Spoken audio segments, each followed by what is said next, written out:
Welcome back. You're watching live from Paris on France 24. It's time now for Campaign Chronicles, our regular countdown now to the second round of the presidential election. Last night, of course, we had the first round. Let's get some analysis on that now. Our French politics editor, Mark Perlman, fresh from covering that vote for us last night, is here with us. Good evening to you, Mark. Good evening. James Creedon's also here. He'll be telling us about the reaction in the press and on the blogs. Good to have you as well, James. All right, then let's just remind us a bit about the numbers from last night then, Mark. Well, basically the three main lessons. Lesson number one, the turnout was much higher than most pollster commentators predicted. 80% of the French went to vote despite being a school holiday and despite and a rainy day. And a rainy day. Well, you can go to vote rather than go to the beach, so that's not an excuse, actually. But people said, oh, the campaign is boring.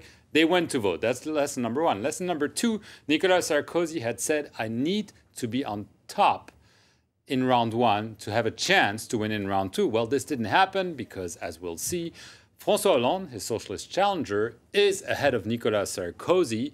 We'll see the figures come up right now. Those are the final results, 28.6% versus 27.1%. Not a huge margin, but nevertheless an important step for François Hollande. Lesson number three, clearly the best score ever for the far-right National Front, with Marine Le Pen coming in third. She's eliminated, however, 17.9% is unforeseen in France. Right, that's way ahead of the polls we were talking about, wasn't it? Absolutely, yes. All right, and François Hollande's pretty confident he's going to win the second round as well, isn't he?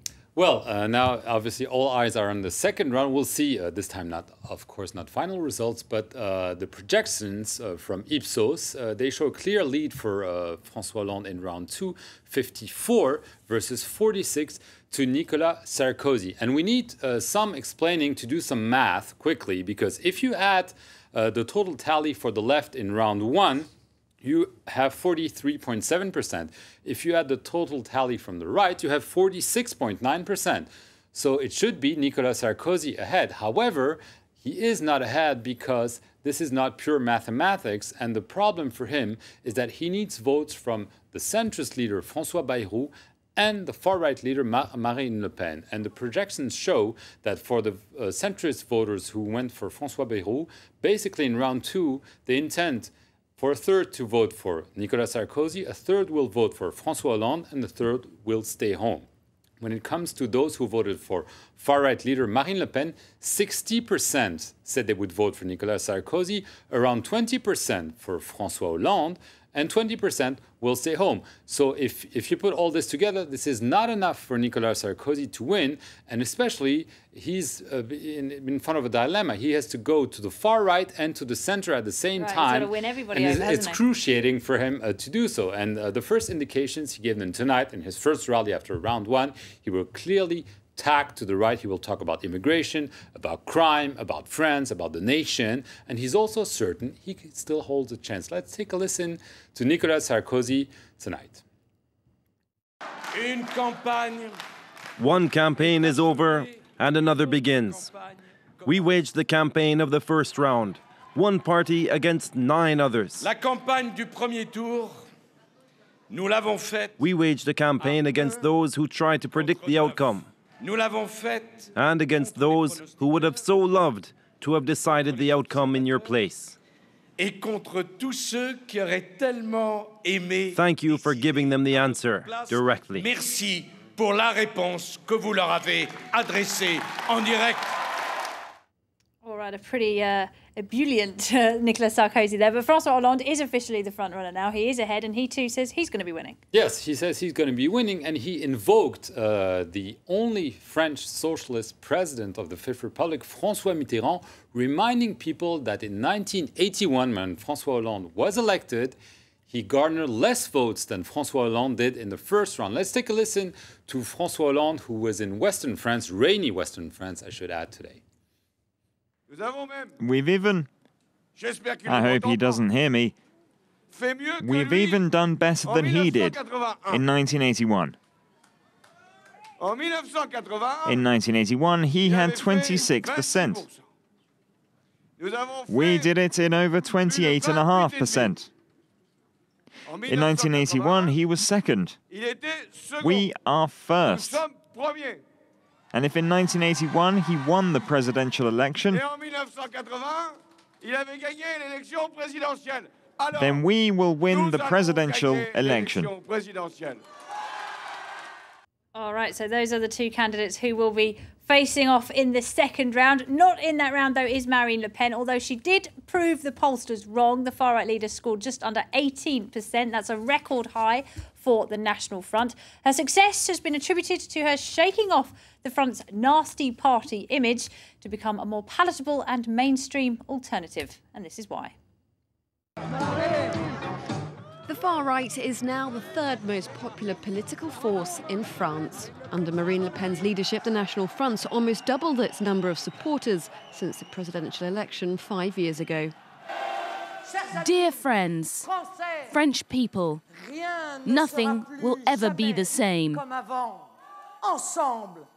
Together, we blew apart the monopoly of the two parties of the banks and of finance.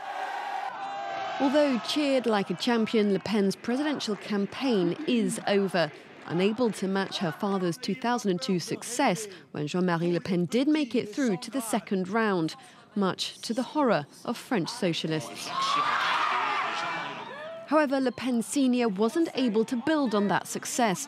Vehemently anti-Europe and anti-immigration, he remained on the fringe of French politics. At the beginning of this year, he handed the party reins to his daughter Marine, who was determined to bring the National Front into the mainstream. Maybe he seems like a bit of an ogre that everyone is scared of, whereas she's more like the girl next door. In 4 months, Marine Le Pen has garnered more public support than her father ever did. She put emphasis on social and economic issues like job creation, something that struck a chord with young people and workers. Yet she also played to her party values, such as nationalism, reducing immigration and crime. Now Marine Le Pen is a political force to be reckoned with.